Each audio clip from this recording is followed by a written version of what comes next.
सुंदर उपदेश है। जो कोई तल्पो जीव, यदि कोई कल्पना करो तो मुक्ति रे वास्ते करो। अटे तो लोग मुक्ति रे वास्ते करे कल्पना। महाराज भोजन कहीं बनावा, कहीं बनाओ तो बजे वो तो माटी है। कुछ भी बनाओ, भोजन सुबह बनाओ, शाम का बनाओ, किसी वक्त में बनाओ, दुनिया की मान प्रतिष्ठा से बनाना भी कोई सार्थक नहीं है और चस्का से खाना भी कोई सार्थक नहीं है। भोजन का मतलब है सात्विक होना चाहिए और पेट भरने के उद्देश्य से खाना चाहिए। आजकल लोग क्या करते हैं, वस्तुतः सही बात तो यह है कि जीने के लिए खाना चाहिए। खाना किसके लिए चाहिए?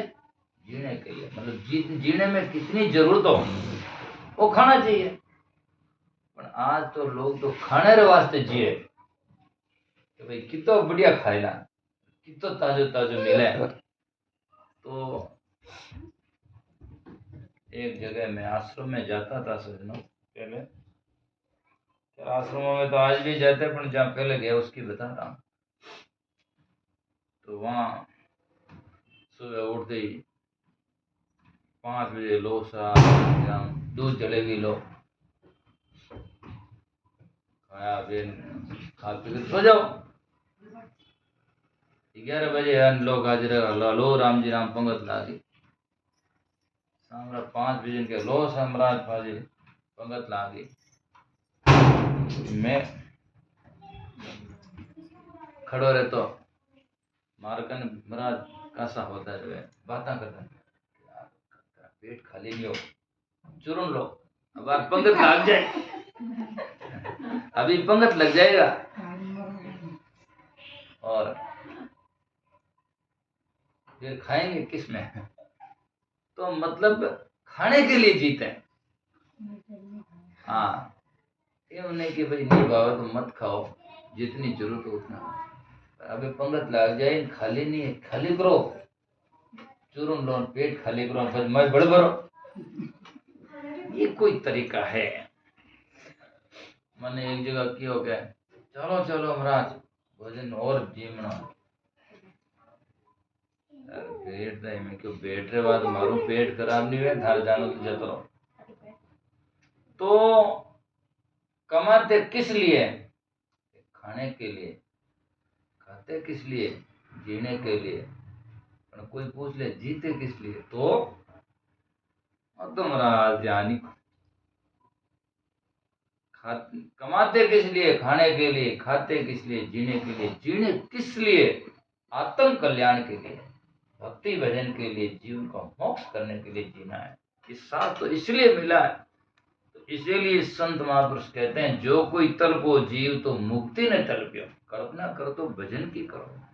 आज देखो, देखते हैं सेठ जी रे दुकान में एक दिन व्यापार नहीं बनी, हमारी माँ तो आज की नहीं, पर एवं नहीं कहेगा आज सत्संग नहीं भी तो वो रुपया जिंदगी भर में चिपिया लास्ट में खाली का खाली है। वो तो व्यापार एक दिन का, आप व्यापार का सोच करते हैं और जिंदगी पूरी गर्त में जाती, उसका सोच नहीं करते। ये हमारी समझदारी थोड़ी है। समझदारी है जितना सोच पैसे के लिए हम करते हैं उनसे ज्यादा कहीं सोच सत्संग के लिए करना चाहिए। तो हमारा जिंदगी सुधर जाएगा। नहीं है पता नहीं जीव किधर जाएगा, जिसके लिए भरते हो रात दिन पसते और मरते हो, और वे तो बच गई अब मरिया शमशान में दरिया, अपन ठीक ही करिया मस्त बस जिंदगी भर मरो, कुछ नहीं। इसीलिए इसका मतलब यह नहीं कि भाई काम मत करो, करो काम तो करना ही है, जिंदगी जाएगी तो काम तो करना ही पड़ेगा। पेट भरने के लिए नेकी से काम करना चाहिए, 24 घंटे उसी में लगे रहो। 8वीं भक्ति यथा लाभ संतोषा, सपने में नहीं देखे परदोषा। मेहनत करो, नेकी से करो और जितना मिले उसी में शांति करो और जाकर के सजना करो, ये चाहते। तो जो कोई तलपो जीव मुक्ति ने तलपियो, झूठी माया काज मती कोई कड़पियो। आ माया है जी की झूठी, झूठी नहीं जी बस पकड़ता रहे, झूठी नहीं पकड़े, झूठी नहीं पकड़ो। खैर मायारा जगह काम मायम वे इनो मतलब वो नहीं है, पर उसमें इतना जकड़ना नहीं चाहिए कि बस वो नहीं मिले तो मानसिक स्थिति खराब हो जाए। हमारी जिंदगी में सबसे बड़ा उपलब्धि और शांति है हमारा मन, और हमारी मानसिक इंद्रियां शांत रहनी चाहिए। तो उनके पीछे हमारा दिमाग खराब हो जाए वो करना है, फिर हमारी कोई समझदारी नहीं।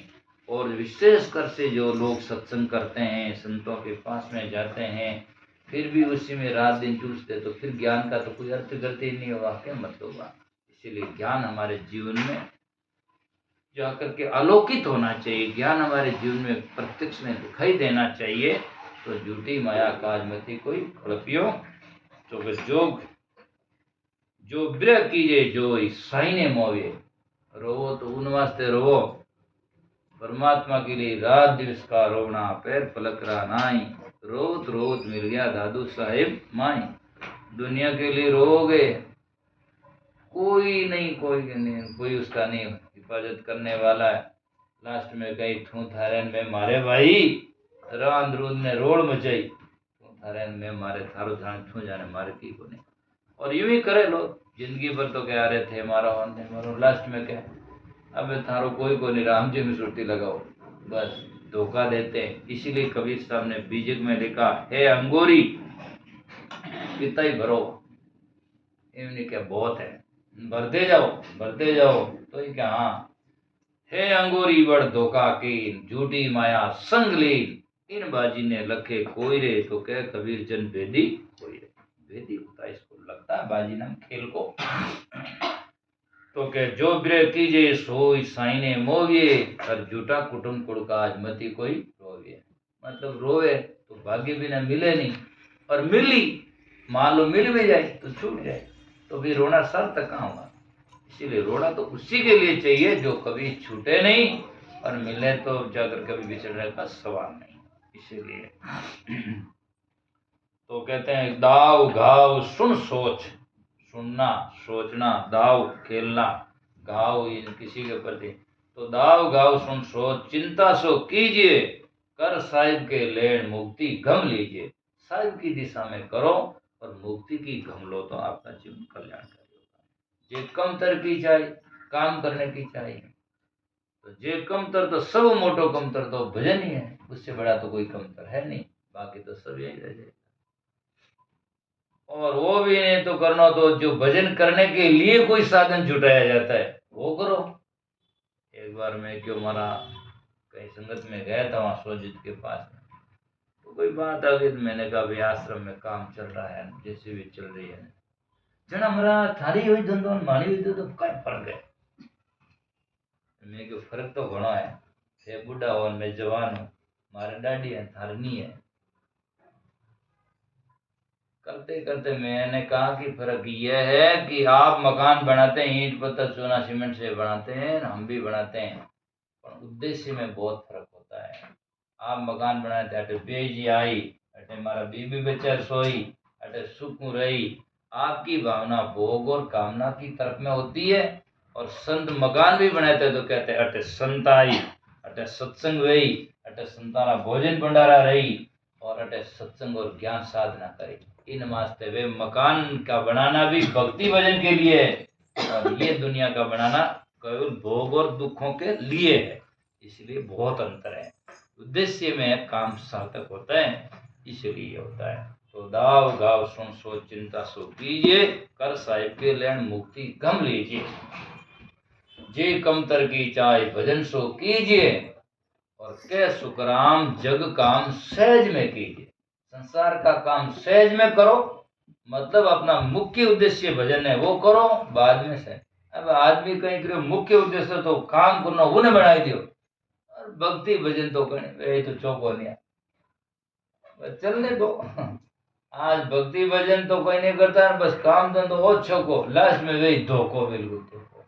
इसलिए मानो जन्म रो मौको घणो है छोको, भजन करो नहीं जरा बिल्कुल धोखो है। इसीलिए धोखा सबको मारे। इसलिए समय निकाल कर भजन करना चाहिए, अच्छे विवेकी संतों का संगत करना चाहिए और हर चीज में निर्णय समझना चाहिए।